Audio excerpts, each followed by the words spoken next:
Chào tất cả các bạn nha. Đây mình chia sẻ cùng với các bạn qua những chiếc máy gặt đập liên hợp trên đồng ruộng các bạn. Đây là con Kubota DC70.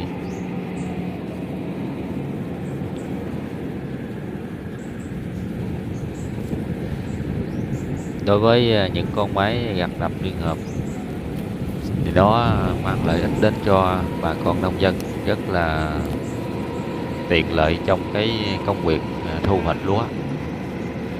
Nó rút ngắn được cái thời gian thu hoạch và nó giảm đi cái chi phí nhân công rất là nhiều các bạn.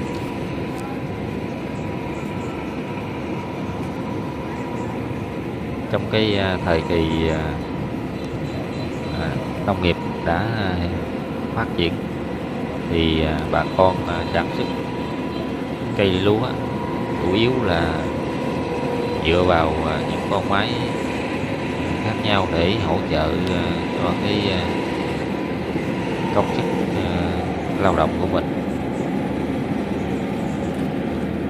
Đây là con Yanmar IH850 các bạn.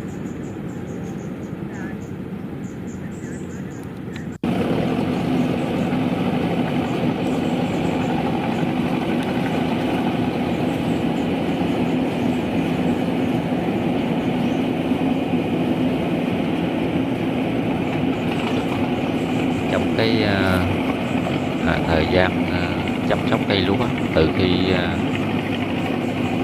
xử lý đất cho đến khi thu hoạch thì ở từng giai đoạn, từng thời gian thì có từng loại máy khác nhau để hỗ trợ cho bà con nông dân.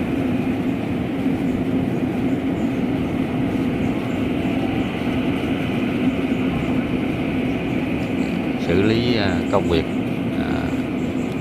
giảm được cái nhân công lao động và xử lý công việc kịp thời.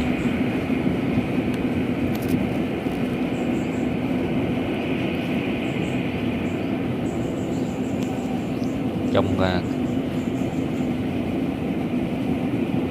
thời gian canh tác thì bà con giảm được cái chi phí đầu tư thì cái lợi nhuận của bà con sẽ được tăng lên nhiều hơn. Trong khi ngành nông nghiệp phát triển tất cả đều có những con máy để hỗ trợ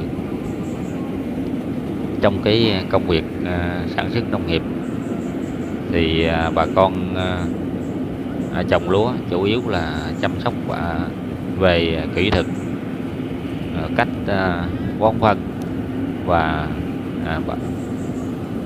xử lý thuốc bảo vệ thực vật sao cho đúng liều lượng, đạt hiệu quả